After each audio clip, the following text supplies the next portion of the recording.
When I first received the note, I said, no, you're the one who tied my friend's hair to the chair. I would never go with you.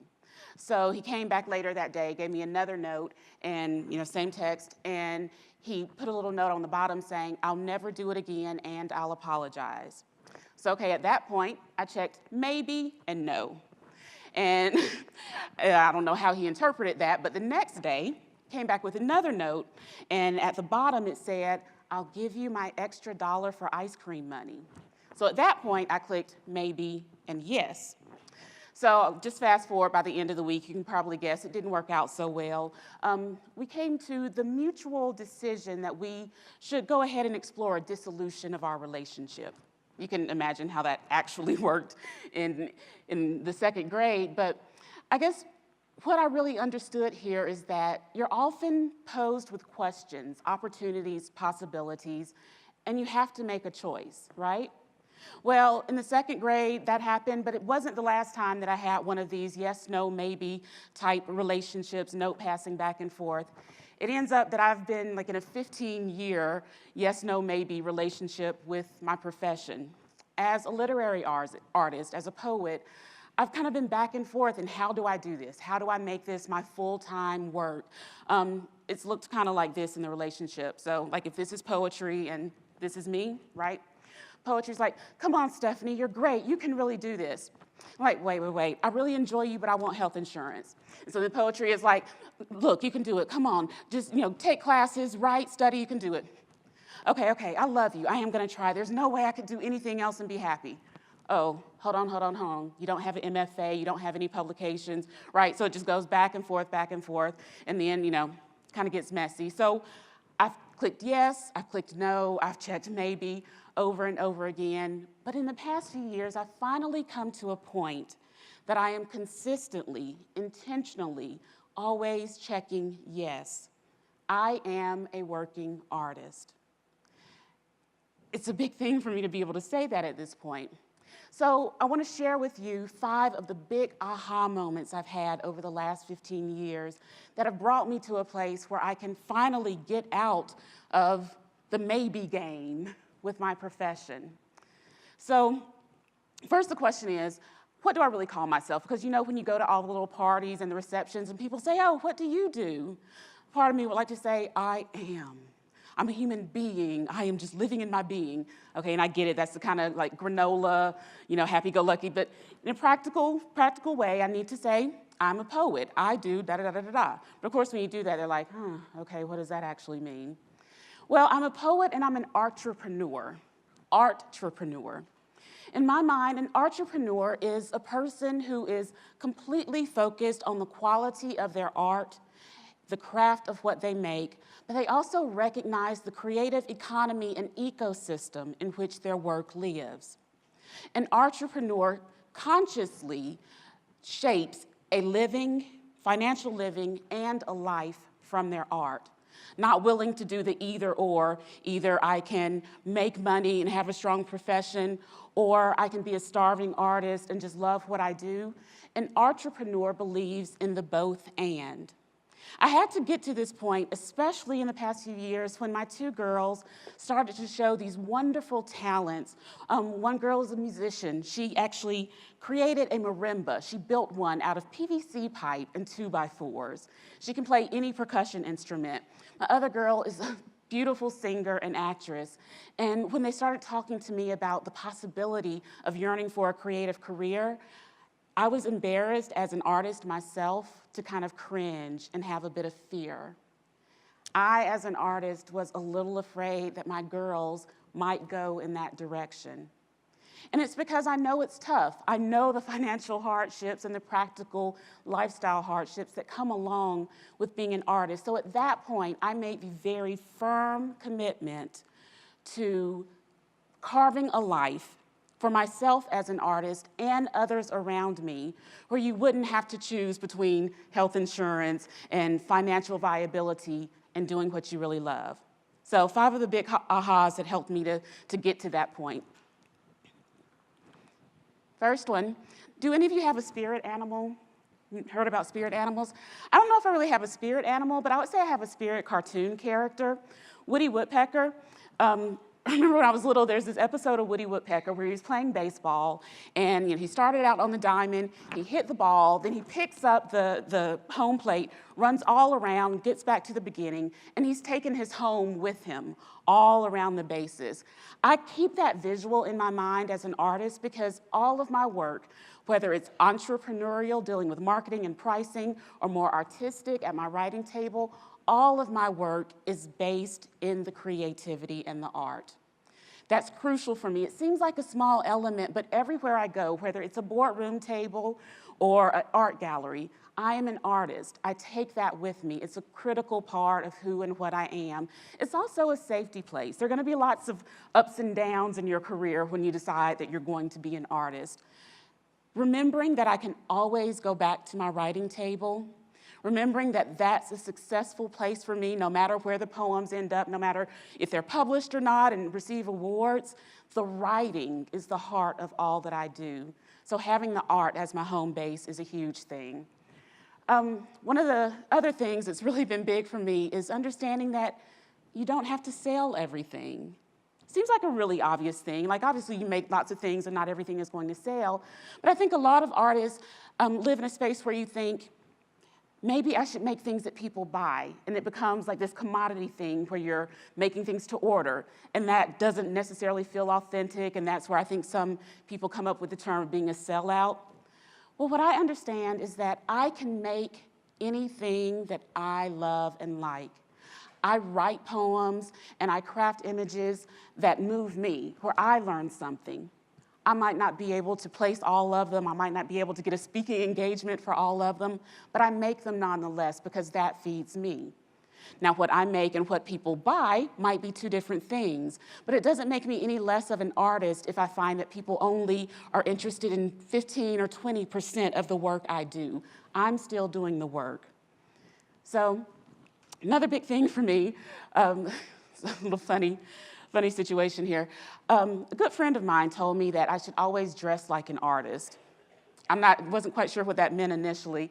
And then I realized one day I was sitting in my car about to go teach a class, and I had purple hair. I wear wigs all the time. I love being able to switch out anytime. So I was sitting in my car right before I taught this class, and I took my purple and blue wig off and put like a solid black, kind of tamed down one, and I was walking out of the car into the classroom, and I just felt beaten down. Like I'm literally changing myself, changing the way the world views me to try to be what I think I need to be to make money. I'm not very good at that. When I think about my talents and my skills, they're a core part of who I am. Anytime you change who you are, you're diluting or taking away from the quality of your work. It doesn't work out very well. A good friend who told me, dress like an artist, Ted Drozdowski, he's a musician in Nashville. He was at a conference, and there were lots of suits and ties there, and he comes in purple gator shoes, this really, loud patterned shirt, and a large bowler hat, and people looked at him and said, "You must be the artist, right?" Well, we know what they probably were thinking and what that meant, but he also realized, this is what I love to wear. I'm comfortable in this and I like it, but it's also become my brand. It's kind of an awkward thing when people talk about being a personal brand. It makes some people feel like, I'm an individual, but if I have to think about my branding, then that's like putting on a face that I think will sell. Well, for Ted, and what I've realized is that when you have a personal brand, an authentic personal brand, it's who you specifically are, and it becomes a part of the way people see and understand you. The fact that I change my hair all the time is reflective of the way that I'm constantly coming up with ideas, changing perspectives, looking at other ways of doing things. It fits. It actually makes a lot of sense for us. All right, so number 4, faucets and drains. If you have a choice between being a faucet or a drain, which would you choose? I hear some faucets. I think I might have heard one drain. There's going to be drain. One person can say their own thing. Well, I would choose a faucet too. I had a dream once. I first moved into the house I live in now, and we had this pink pedestal sink, and I had a dream that I was like really, really small, and I was stuck in the sink, and all I could do was either look up at the faucet or look down in the drain. I ultimately decided, look at the faucet. It gives me more options. If water's coming down, I can open my mouth, I can cover myself, I can turn this way, I can catch it in my hands. when I'm looking down, everything is just going out. So the way that I've connected this to my professional career is there are jobs, there are activities that I can do that are faucet activities. They're pouring into me. I have so many options of things that I can do with them. I feel like I'm being fed. I can, move around. They're drain activities that literally feel like they're draining me. For me, sitting at a desk from 9 to 5 wearing a business suit would be a drain activity. I respect and sometimes I'm jealous of the people who are able to do that and feel fed, but it's honestly not me. And giving myself the permission to say, Stephanie, choose faucet activities has been a huge thing for me professionally. So number 5 is the big one for me here. How many people have a hard time saying no sometimes? I see the hands creeping. I'm right there with you. I've had people sometimes come up to me and ask me to do something. Stephanie, you're a great poet, right? Can you write something really quick for me and give it to me so I can give it to my father for his birthday? And I want to say yes because I like the person, but realistically, I know I don't write that way, but I'm going to say yes because it's so awkward not to. Understanding that yes and no are complete sentences has been a huge kind of freedom, relief type thing for me. But here's the challenge. So as an artist, you're often asked things that can be kind of awkward in terms of how you figure them out. Sometimes people are asking for free donations of art, or sometimes people are saying, oh, that's really easy. I could do that in 5 minutes, right? Can you just help me with this really quick? So all these types of things. When I spend a lot of energy on those kind of questions, it wears me down. My energy is completely depleted for anything else I would want to do. So I've learned to put systems in place for those types of decisions so that I can invest my energy in my creative work and the questions of what do I do, what do I not do when it comes to answering other people's requests, or even what I wear those to do or not to do decisions. I've simplified in a way. So what has really worked well for me is coming up with a decision matrix. So when you think back to the note that Thomas sent me, I had yes, no, and maybe, right? So quite often, I would get requests as an artist, and the best thing I could say in the moment was maybe, because I saw something good to it. When someone asked, can you donate a signed book, or can you donate a 2-hour poetry workshop for our art auction? I would want to say maybe, because I really believe in the organization. I know they do great work, but that good feeling just wasn't paying the electricity bill, right? But the best thing I could say in the moment was maybe. Well, what I figured out is that being stuck in maybe zone is worse than being stuck in the friend zone when you think about relationships, because maybe doesn't really give me any options. It doesn't clarify what I need or what I want. It doesn't help the person who's asking me something to understand what I actually do and what really works for me. So I started thinking about this decision matrix of when I'm asked any question or made a request, my options, instead of yes, no, maybe, are yes, no, yes if, and no unless. So I'm on a campaign here to banish maybe. I want to banish maybe because here's the thing. Initially, someone asked me something. I typically have a feeling kind of just in my gut as to whether or not it's good for me, if I want to do it, if I don't want to do it. Maybe I don't consciously even understand why. And that's what I think a lot of us familiarly would call intuition. And, intuition is not this fuzzy, fluffy, like woo-woo kind of thing.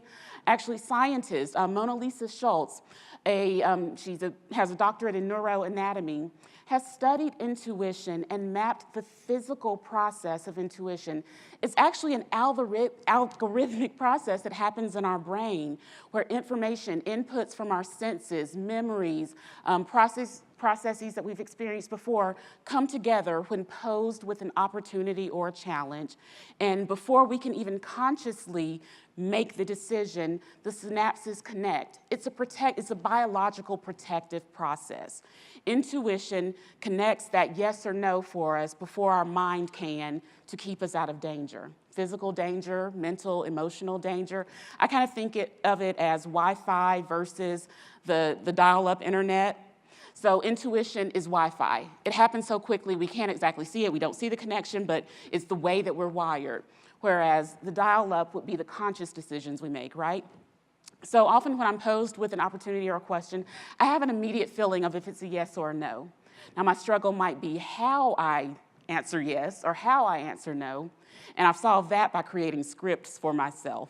Seems a little silly, but over the course of a few weeks, I took pieces of paper and wrote down all of the possible ways that I could say yes to something. Wrote down all the possible ways I could say no to something. And I started to think about what it actually meant to say yes and no. When someone requests something from me and I say yes, when there's something really nagging in me saying you should say no, I'm lying to them. I'm not going to be able to show up in my best quality way. More than likely, I'm not going to be able to fulfill their request to their greatest expectations. And I'm also lying to myself. I'm telling myself that I value what this person has asked me more than the things that I've already set as priorities. Not quite a good way to be, right? So, you could just say no, or maybe I could say, I'd rather pluck my eyelashes out with chopsticks. That's kind of passive aggressive, so maybe that's not my choice. I can also say, I really appreciate you coming to me, but I don't think I'm the best person for this job.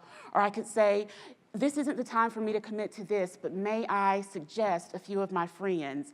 I actually came up with a list of 78 ways that I can say no, honestly. I need them. And it's all about being honest. I'm not going to say, oh, I'm sorry, I'm going to Timbuktu tomorrow. And, I'm going to tell the truth. Well, maybe one day I will be going to Timbuktu tomorrow, but that hasn't happened so far. I'm going to tell the truth, but having scripts really, really helps me with those intuitive moments where I know I do or don't want to do something, but I'm not sure how to appropriately say yes or no. So then the question is, what about the maybe moments? Because we're banishing maybe, right? What about those moments where I have kind of mixed feelings as an artist? When someone comes to me and says, we've been looking for a poet to commission a 300-line poem that will be a book for our organization. And I love this organization, but I feel completely overwhelmed by the prospects of writing a poem that long. So in this case, it's kind of a yes if. Yes, I'll do it. I really want to work with you if we can figure out a better way to configure the expectations. Often the yes if, there's a kind of thin, seems like a thin line between yes if and no unless, right? Well, the difference for me is it's slightly intuitive even. So with yes if, I typically have this ooh, kind of reaction. You all know what I mean? Like when an opportunity comes to you and it's like, oh yes, but maybe I shouldn't. So those typically go into the yes if. The no unless is usually when someone comes to me with something or I have an opportunity and I say, no, right? You know what I mean? You've had those before. So separating into those categories, it seems like a little thing, but what it does is it enables anyone involved to find a possibility, a clarifying way to actually make it the situation you want it to be. Maybe doesn't really give us much space to do anything. Maybe is in the middle, it doesn't have any directions, there are no suggestions of how to move through something. So yes, no, yes if, and no unless has been a system that's enabled me to define my priorities and my standards as an artist and communicate in ways with people that honor the work I do and help them to actually get what they need with honest communication. So if I have 78 ways to say no, you probably wouldn't be surprised to know that overall, when I counted up all of my possible ways to say yes, no, yes if, no unless, I had over 432. I think it was right at 432, actually. That's just my neurotic kind of thing. That's how I process possibilities and ideas. But it's worked for me. I guess the key is, professionally, if I have an opportunity to make something I love, but it seems like a difficult prospect to actually make work in the world, as an artist, I don't allow myself to say, it's simply not possible. I don't believe in impossibilities. I believe in different paths. I believe in posing other questions. I believe in combining ideas in ways that maybe I hadn't thought of before. I believe very deeply in revision. Often the idea that I come up with initially is not the actual final thing I enact.